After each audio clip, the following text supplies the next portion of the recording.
Up next to the Cosmoverse stage is the protocol specialist at Stakefish, Daniel Hwang. Hey, where's the clicker? Oh, yeah. I have to hold it? Okay. Hello? Hi, so my name is Daniel. I'm a protocol specialist at Stakefish, where I focus on research and governance.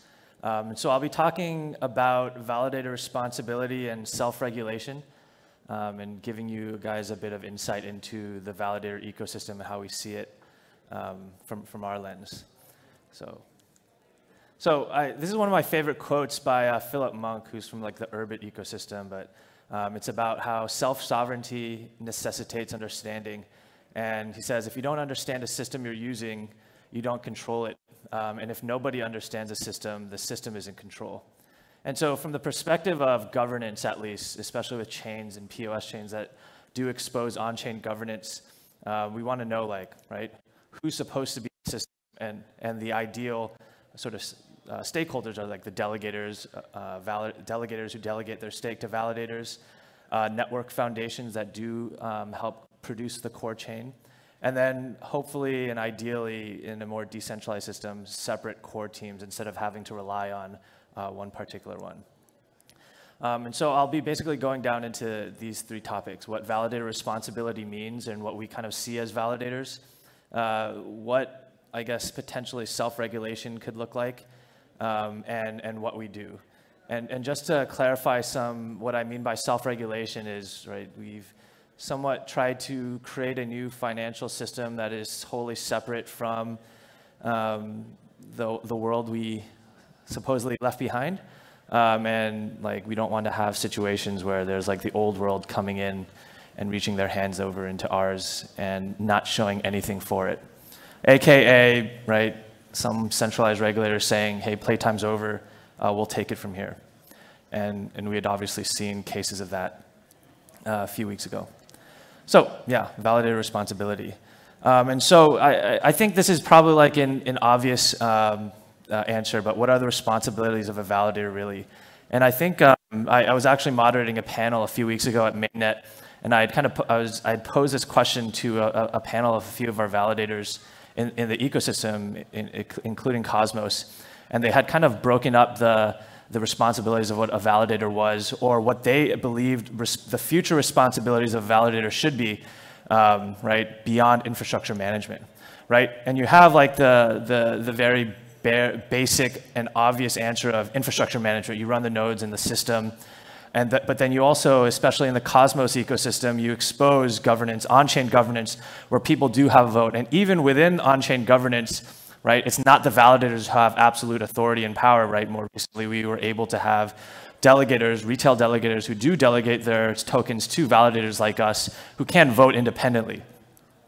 And then I think a third one that I attached here was sort of like, what is our responsibility towards decentralization, especially when you kind of have smaller and smaller sets of validators that are somewhat all powerful and whatnot. And right, Stakefish had at one point been one of the largest, well, the largest validator on Cosmos, and obviously we're not anymore, but right, there's that concept of decentralization, and what are you supposed to do with that kind of power if you have that sort of complete control over that power?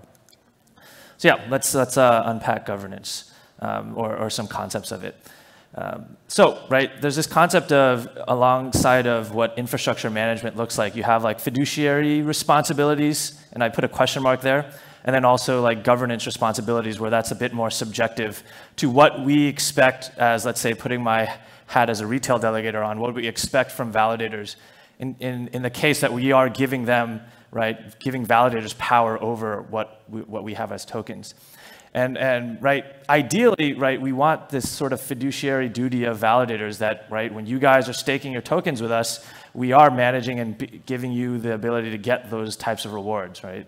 And I think, right, and then obviously governance, and those have to be aligned. I think perhaps many people don't necessarily have like the understanding that, right, when you do give up your, or when you do give up your tokens to us, right? Sometimes you just let it go and then maybe not pay as much attention. And so, right, the theory and the practice are maybe not necessarily aligned. And what I mean by this is also, to give an example, is that if, let's say in certain cases, right, there are responsibilities for validators to sort of like not be slashed, right, a lot of the basics of there. And then you are also expecting as a delegator to get some return on the tokens that you are staking. And then, right, you hopefully, right, in this sort of, in certain proof of stake systems, you're hopefully trusting a validator to do what they should do, the right thing. But then sometimes when the right thing also clashes with the fiduciary duty or like the returns that you're getting, right? What if a validator decides not to vote in the way that is pumping your bags, right? Sometimes people don't give a hoot about, right, what the right thing is. If they can pump their bags immediately, then they're going to want that vote over the validator's vote to go a particular way. And I will talk about that because there was a specific case in governance that had happened in this way. And actually, Stakefish had taken somewhat of a stand to try to do the right thing. And then obviously, right, some more responsibilities of a validator is to communicate. And right, this was actually one of the core questions that I had asked on a panel before, right? What are validators doing to communicate the way that they're voting, right? Especially if there is this type of on-chain governance, and you are like telling these validators, hey, here's my tokens, I'm expecting a reward, please vote on me my behalf because I'm not either paying attention or I don't have the time to pay attention. Validators should be communicating how they're voting, right? Like if you're giving these tokens and delegating these tokens to a validator and the validator is like going and voting on whatever, right? And then you disagree with it, you should ideally, right, vote with your feet. Take off your tokens and move it to other things. That's the theory, and that's supposedly how the system of proof of stake should somewhat be robust and resilient in that way to protect the system, because all of you guys have a stake in the system and ideally a say, right? And so this is some examples of how Stakefish has been attempting to communicate, right? Some of you follow our Twitter account, and we'll say like we voted on this. We voted on why. This is why we voted on it. How we voted on it, and making sure that we have extreme transparency there. So, right, that's some of the value.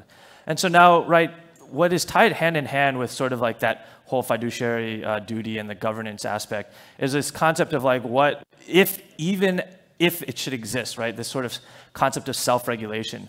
And something that is interesting about, right, self-regulation is that, right, regulation is a pretty dirty word for, I think, a lot of us in the crypto ecosystem, especially many of us who had come into the crypto ecosystem because we had lack of trust in right, whatever central regulatory authorities had I guess, let us down, right?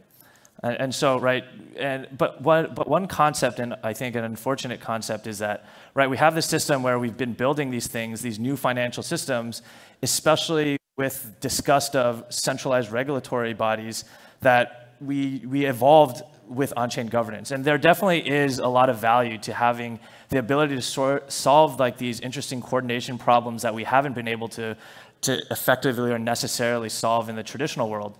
But, right, like the traditional financial system evolved alongside a legal system for hundreds, if not many more hundreds of years.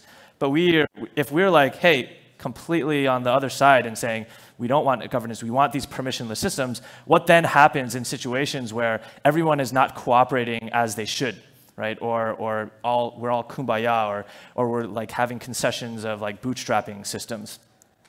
Yeah, and then like, right, again, right, to your answer, like with how crypto is evolving with on-chain governance, right, is it the people that is directly directing the type of on-chain governance that we should have, and not some centralized regulatory authority that supposedly has these great scholars or legal scholars or very experienced people, right? And again, right, what happens when things go wrong? I think right now, especially for some of us, right, in the grand scheme of things, right, whatever 10 or 5 or for plus years that the crypto ecosystem has existed for, right, we've all been able to kind of say, hey, right, we're in like these mainnet, we're in these betas, we're testing things out. And right, if something goes wrong or someone does something bad, maybe we'll let it slide and then like try to fix it, right? But then, right, in the case where we especially want these sorts of resilient and robust systems, we want to be able to have the ability to manage the situations where there are bad actors in the system. And right, we can definitely say that the space in crypto is not devoid of those bad actors. So yeah, what do we do, right? And what types of bad actors can these be? Like these can include people on the application level where people are like rug pulling or scamming. But these can also include people on or base chains. What happens when a centralized base chain does go rogue or does exhibit explicitly bad behavior? And bad behavior in the sense where there is a certain set of ideological rules that we all as cryptocurrency or blockchain ecosystem members do abide by. But then if those are ideological rules and they're not necessarily set in stone, do people, if they disobey it, do they just kind of get a slap on the wrist and say, hey, don't do that next time? And how can we continue to trust that? And then maybe it's like the whole concept of like, we all have to make it, right? Because the crypto has had to fight for, I guess, adoption from the traditional world. So what do we do with that? And this is like a funny example, right? Like, what does enforcement look like? This is an example of a letter that I received. I used to work at a law firm that was defending HSBC during the 2012 congressional hearings, where HSBC got caught supporting like these Mexican drug cartels, money laundering, these terrorist financiers. And actually, this guy, his name is Stuart Alderati, who is the HSBC general counsel, and then now, funnily enough, he also is the Ripple general counsel. But he basically sent a letter to all of us saying, hey, good job, right? Like, hopefully this will kind of direct your path in this legal system. And it was funny because I took it and I rage quit the law firm after that because I was so disgusted with what had happened in the traditional financial system. And then that's when I dove into Bitcoin, right? The whole Tyler Durden moment of like wanting to burn down all the banks because I thought the crypto can kind of be a new solution to that. But right, in these systems, there is a very set and defined set of very defined rule set where if you do something bad, right, you will go to jail and you will get fined. If in the system of sort of like this Cosmos and proof of stake ecosystem, right? If you do something bad, you don't go to jail, you don't go to validator jail, or you don't go to like blockchain jail. Validators either leave the system because they disagree with it, or people raise their voice, right? Ideally, as validators should. However, we actually don't see that happen, and I think the next slide, the next two slides will do that. We'll talk about that. But like in the system where we have a lot of fast and loose situations, right? This is a really good quote it says like, right, markets are like fire. We can even say like crypto ecosystems are like fire. In controlled environments, they can do really good things like cook your food and heat your home. But uncontrolled, it can also burn down the entire village. And if we don't have a specific set of ways to kind of come to consensus about how to deal with bad situations, outside of the fact that we've evolved beyond the kumbaya stage of we're all going to have to make it and then forgive people, right? We have to do something, right? And then again, right, this is the concept of how validators should ideally respond to situations that are not necessarily ideologically aligned with what we want to build in terms of this future financial system, right? And this is an assumption, right? Everyone is supposedly rational, including validators, including delegators that have to hold validators accountable for these things, right? And then who cares, right? Do most people care? Like, I don't know if, like, right, so Stakefish, for example, does communicate a lot with our delegators. But for other validators, like, are they communicating actively both ways, right? And in some cases, people are naturally and obviously busy, and so they can't handle that. But they are delegating their power to us, right? And I won't read this whole quote, but it's a really good example of like how in sort of, this is from like Ostrom's lecture, where she was saying, right, there's this system where this system is going, this market is going, and if something goes wrong, we all expect some like government agency to kind of come in like the cavalry and save the day. But in the case where validators are supposed to be distinctly sort of at competition with each other to hold each other accountable, then what do we do? Do we validators talk to each other? How do we coordinate without colluding, right? If that is the whole concept of decentralization. And so I think there's basically two examples of kind of what kind of this sort of enforcement in terms of bad behavior looks like for validators or even the crypto ecosystem as a whole. There's two, basically. It's activist shorting and cancel culture, because we have nothing else. And right, this is a really good example of what had happened when Zeus Capital basically went to war with the Chainlink community, when the Chainlink community was in its early days with, right, starting from the 4chan boards and whatnot. And Zeus Capital got wrecked. They just completely got dunked on by the Chainlink community. Obviously, the Chainlink community is a very important and integral part of our ecosystem, but yeah, it didn't work, right? Because let's say like the retail holders who didn't necessarily care about the broader future, they just wanted their bags pumped, right? And another example is like cancel culture, right? You see people who do want to call out bad behavior in these sort of like Batman or like Robin Hood sort of situations where they're like, hey, I'm going to tell the public this is what's going on, right? There's some bad behavior going on, and so we're going to cancel these guys, right? This happens a lot on these DeFi rug pools, these at the application level, but then also kind of happens at the layer 1 level where you have like this example of the XRP army. Right, a friend of mine had actually kind of described this phenomenon as sort of like ebbs and flows, right? Ideally, in a system, when you want to, if you see bad behavior, you just leave. And the way that a layer 1 is kind of punished is that hopefully their token goes to 0. But that doesn't happen, right? People leave. The people who sell their tokens doesn't necessarily go to 0, and you're left with bag holders. People who still continue to believe in the project, who will like fight tooth and nail, right? They have the decision to be like, hey, we have to make sure everything looks okay because all the people who didn't believe in our project left, and then we also have the responsibility, quote unquote, to shill it, right? And so now we have new people that come in, right? Especially in this day and age with a lot of non-crypto natives coming in and like saying, hey, like what is a new project that's gonna 100x my bags? Sorry, 100x my investments. And it is like, right, they have no shared history of what, for example, I'm obviously dunking on XRP here, but like what is going on like with XRP? They don't have that history because the people who had left don't necessarily have a stake in the system to be like, hey, don't come to this place, right? Because it's not their responsibility anymore, right? You have this whole like open source decentralization, like bystander effect where everyone's pointing a finger at someone else because we're so used to this whole kind of, there is a regulator who knows better for us, who can kind of protect it, right? Right? The big bad SEC is supposedly supposed to protect retail in the traditional financial system by punishing people who do bad things, let's say in the case if we had something like XRP, but it doesn't happen, right? And people just get duped, and then they find out after they've, you know, the people who had remained pump their bags, and then they'll leave. Ebbs and flows, right? And this is another example of like what wrecked, right? What Julian has created, again, like these postmortems. And a really interesting kind of example to accommodate this is like, this guy, many of you probably know him, like he's Luciano Maggi, like he was the Juventus like managing director. And there was a very interesting case where basically, right, he was match fixing. He was like, he was forcibly kind of coercing referees to like, you know, rule in the favor of Juventus, right? He got sent to jail. He was supposedly supposed to go to jail, and he got fined, and Juventus got stripped of their 2 titles.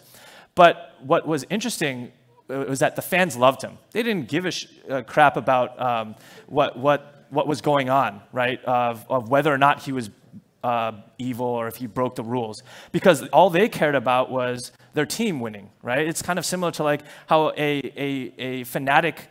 A fan base who is rooting on XRP or something, they don't care if XRP's founder was getting lawsuits and doing these bad things. They just wanted their bags to be pumped. Similar to like how Juventus fans were like, yeah, we want to like keep supporting this guy. So like, is in terms of when you have exposure to on-chain governance, do fans rule the system?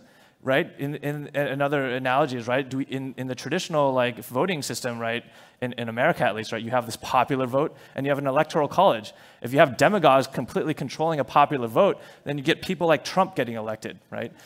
And then, right, again, and also you have like the situation, okay, if a fan's not ruling, then maybe you have operators have to rule. And then if you have operators ruling, then you have to like rely on these very concerning systems, right? Ghash is a really good example of in 2014, they were the largest Bitcoin mining pool that had surpassed 51% of the hash rate. And they had to voluntarily step down and say, hey, stop miners sending your hash rate to us because this is not very good for the system, right? And I'm running out of time, but this is an example of like what I think. There's a lot of controversy. I'm sure a lot of you are familiar with this proposal where we actually at Stakefish had, I guess, infamously voted no against this because this was sort of like, there are a few conflicts of interest that were involved with this and a lot of bad precedent was being set. We had to say no, right? Even though it was not very popular because a lot of this was going towards like shilling and pumping bags and the type of people that were controlling the treasury. And so like, what do we do, right? We need to understand who is responsible, right? In the system. And then we have to also make sure we communicate with people and allow people to validators communicate and engage with them. And then this is an example of like some of the things that we had attempted to do, right? No one reads 7-minute Medium posts about like what we're voting on or what's going on. So we created videos, like 1 to 2 minute videos that we post on Instagram and socials. We communicate how we vote, and we also do educational ecosystem support, right? Where there is like direct communication, sort of like in this concept of like what a protocol politician is, you like the constituents are sort of like considered delegators, and you have to make sure that the people, you guys, are holding us responsible for the bad things potentially that we can be condoning if we're not kind of keeping watch. This is a fantastic article by a validator colleague of mine, Chris Remus, called "The Rise of the Activist Validator," that does go into some of these concepts where you potentially have like a lot of validators that are also beholden to core teams, where the core teams have significant foundation delegations that control the ability or unofficially control the ability of how validators are voting, right? If a core team has a sizable delegation to you, if you're a smaller or medium-sized validator, and they say jump, most validators are going to say how high, right? Because they don't want to piss off the core team and have a lot of their delegation go out, and then your validator's not making money, and then you can't survive, right? And so, right, you have to give validators a way to operate without necessarily these consequences for doing the right thing, right? And this is exactly what had happened, right? There's some immediately unpopular voting things, and there's mass delegation, right? Because do the people know what's good for themselves or not, right? And so a concept that we can kind of talk about, and I think validators should be talking about more, is having this sort of credible neutrality where you have like third parties that can sort of not necessarily be a centralized regulatory agency, but have the ability to communicate and coordinate together, formalize governance, enforcement systems. And what I mean by that, and I'll end it here, is that, right, validators are not inherently incentivized to call out bad behavior on the base chains because we literally get paid by the base chains tokens. So if we call out bad behavior, like why would we tank our profits, right? And so there has to be like a separate system. I wish I knew the immediate answer now, but right, this is sort of the concept of what we need to do without having regulation be like a dirty word. So yeah, I think I went over time, but that's